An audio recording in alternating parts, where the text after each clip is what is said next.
in-depth analysis of the latest preview for Peerless Tang Sect, Episode 122. The Tang Sect's 7 devils join forces to kill the Mad Bull Daoluo Wang Yiheng. First, this scene naturally picks up where the last episode left off, with Yu Hao requesting to scout the Mingdo mountain range. We all know The most dangerous part of the Mingdo mountain range is the Death God Soul Tool installed on the highest peak.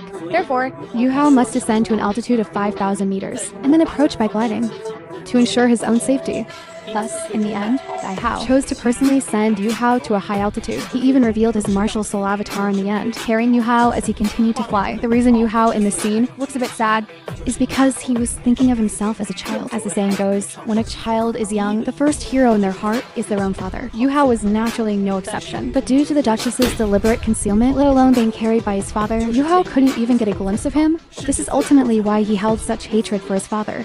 Now, 20 years later, Yu Hao is finally being carried by his father. This belated warmth can be considered Dai Hao making up for his son's childhood regrets in another way. The opportunity to become a god has come again. The opportunity to become a god that Brother Tianming speaks of here naturally refers to Yu Hao being summoned by the divine realm once again. After Dai Hao sent Yu Hao to an altitude of 5,500 meters, he unfolded his flying soul tool and began to glide. From his perspective, there were no living creatures in the high sky. In that feeling of open air, there was also a hint of the thrill of freedom. This caused Yu Hao's mind to instantly enter a state of spiritual tranquility. The soul power in his body in a wondrous way fused with his spiritual power once again. So, Wang Nianbing once again tried to video call Yu Hao. The result, unsurprisingly, was another accident. D Tian's reverse scale once again blocked their video call. That's why D Tian roared with jealous fury. What I have sought for 800,000 years. Actually, there's a second half to D Tian's line here. The full line is, what I have sought for 800,000 years and could not obtain has appeared on him twice in a short period of time, issuing a summons to him.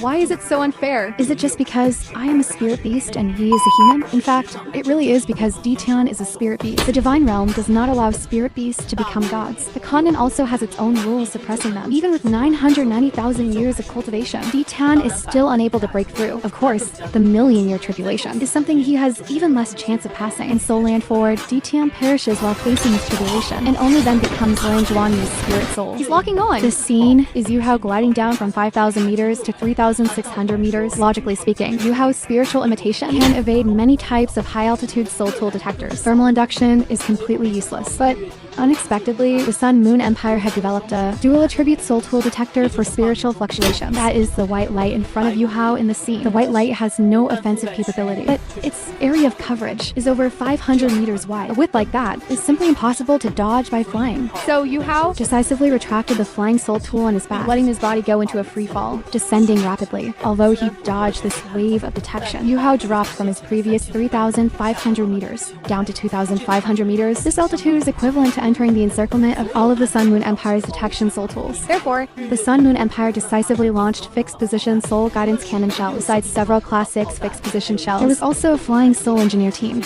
led by Soul Daoluo. In the end, Yu Hao could only return empty-handed.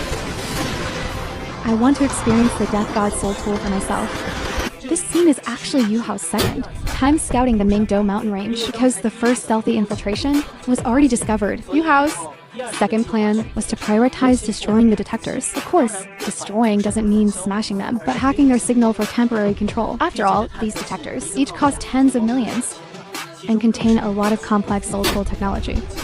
Yu Hao couldn't bear to destroy them, so taking them away was the best option. But according to the original novel, these two operations were actually several days apart. I estimate the Donghua will probably merge these two reconnaissance missions into one. After all, the focus of this episode isn't scouting, but ganging up on Wang Yiheng. It's a soul engineer team. This scene is when Wang Yiheng discovers that a large number of soul tools in the sky have lost their signal and directly dispatches the evil monarch soul engineer legion. That's right. The one responsible for guarding the Mingdo mountain range, besides the death god Daoluo, the Shishu, the mad bull Daoluo, Wang Yiheng, is also there. After all, the soul engineers of the evil monarch legion are the fastest. Using them to respond to various situations is naturally the most effective choice. In the scene, Wang Yiheng even personally makes a move to capture Yu Hao. The small orb in Wang Yiheng's hand here. This is Lifebound, Class 9 soul tool, the blazing heavenly net. It is composed of 365 heavenly net beads. On the Sun Moon Empire's ranking of Class 9 soul tools, the blazing heavenly net is ranked 12th. The Sun Moon Empire's description for it is high explosive, high energy, integrated offense and defense, control, incineration, and dual kill type Class 9 soul tool. Wang Yiheng